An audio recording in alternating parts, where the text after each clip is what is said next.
Now we start with Middle East. Turkey is pushing for renewed nuclear diplomacy between Iran and the United States.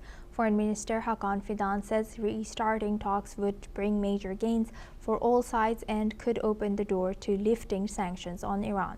Speaking alongside his Iranian counterpart in Istanbul, Fidan also urged Washington to resist Israeli pressure for military action, warning a strike on Iran would seriously destabilize the region. Let's listen into what the Turkish Foreign Minister Hakan Fidan has shared.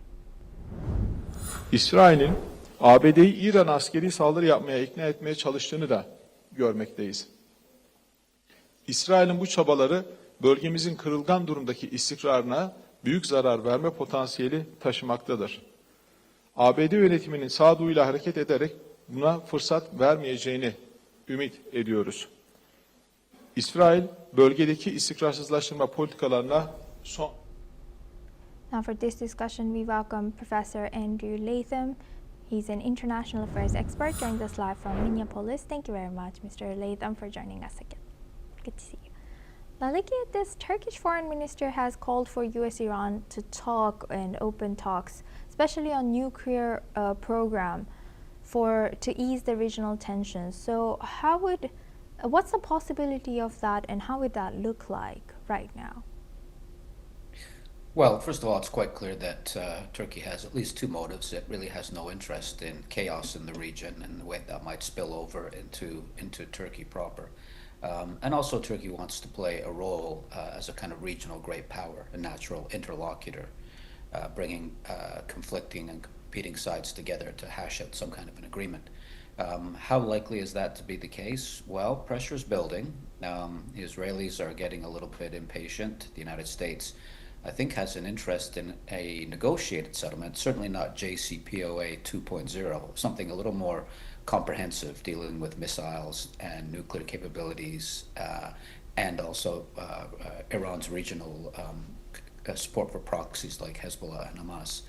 Whether the two or three or four sides, depending on how this is configured ultimately, what the common ground is, what they can all agree on, is really what's undecided at the moment.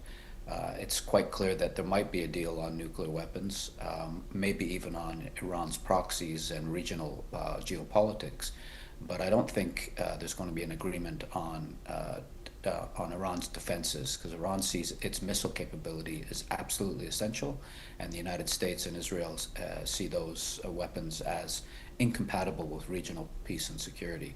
So that's likely to be the big sticking point here. Whether they can resolve it, I'm actually quite skeptical. Right, and if they cannot resolve it, then what now? Well, I can see at least two scenarios, one of which would be an Israeli-initiated military action. They are obviously a little more invested, being in the region themselves, and a little more concerned about Iran's missile and nuclear capabilities, but also its support for proxies like Hamas and Hezbollah. And the United States then would either join in that strike or a parallel set of strikes. Think back to the 12-day war last year, that sort of operation. What would the targets be? I don't think it would be targeted to facilitate regime change. I think it would be targeted specifically on nuclear power, on the IRGC, Iranian Revolutionary Guard Corps headquarters and command and control infrastructure, things like that, that actually address the issues that Israel and the US have with Iran, and not to bring about a change of regime. Right. And the dismantle of nuclear program of Iran, which US and many countries are calling for, it seems unlikely from Iranian side. It seems unrealistic also from Iranian side. So what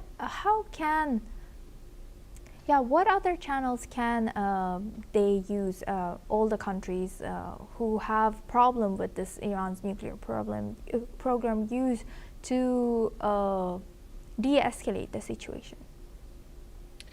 Well, I think at this point it would require a fairly comprehensive deal. For whatever reason, justified or not, Iran feels insecure. And how do states deal with insecurity? They arm themselves, in this case with nuclear weapons, but also with allies and proxies, again, Hezbollah, Hamas, etc. But Hezbollah and Hamas have been taken away. And Iran, I think right now, given internal developments, but also external developments, is feeling quite insecure. And in that situation, it's not likely to give up. It doesn't have nuclear weapons at the moment, but it has a very short breakout time in which it could field nuclear weapons in months, not years, if it decided to do so. Right. I can't see it giving that up readily. There would have to be a big deal, which would be reassuring to the Iranians that they're not going to be subject to continuing sanctions and support for dissident movements within the country. And then if that regime felt secure, they might be willing to negotiate away this nuclear capability in development. And that would have to be verifiable from an American and Israeli perspective. The International Atomic Energy would have to have inspectors on the ground, etc. It would have to be a comprehensive deal that really addressed the core insecurities of Iran and the core insecurities of Israel and the United States. And that's a heavy lift. I don't think that's easily arrived at. The JCPOA during the Obama administration wasn't that. It dealt with some of the issues, nuclear, but it didn't deal with a lot of the other issues. So it would have to be more than JCPOA, and I'm not sure that that's in the cards at the moment. And last but not least, since UAE and Saudi Arabia, also Turkey, have said that their airspace won't be allowed to use by US in terms of attacks towards Iran. So, where will US use if it were to use this? Well, it would have to use carrier-launched aircraft and sea-based assets in the Mediterranean. That's the only way that they would be able to strike.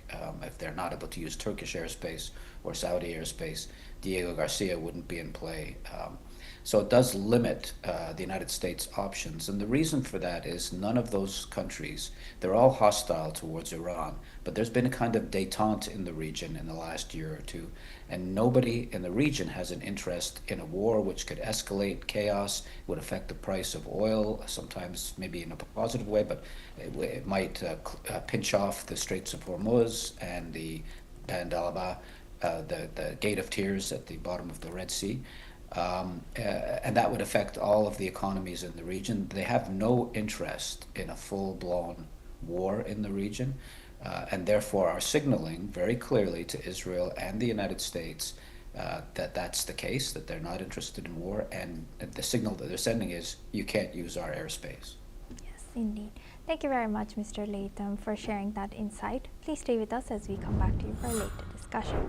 Now, Turkey is calling for renewed nuclear talks between Iran and the United States. Foreign Minister Hakan Fidan says restarting negotiations would bring significant gains for all sides and could pave the way for lifting sanctions on Iran. He has made the remarks at a joint press conference in Istanbul with Iran's Foreign Minister Abbas Araghchi. Let's listen into what the Turkish Foreign Minister Hakan Fidan has shared. Müzakereler aynı zamanda İran'a yönelik yaptırımların kaldırılmasının ve İran'ın uluslararası ekonomik sistemle bütünleşmesinin yolunu açacaktır. Bu adımlar tüm taraflara önemli kazanımlar sağlayacaktır. Meanwhile, Iran's Foreign Minister Abbas Araghchi has struck a firm tone. He has said Iran's missile and defense capabilities are not negotiable. Araghchi has added that Tehran is open to nuclear talks, but only if they are fair and conducted on equal footing. He has also said no meeting with US officials is planned yet, stressing that preparations must come first. Now we move on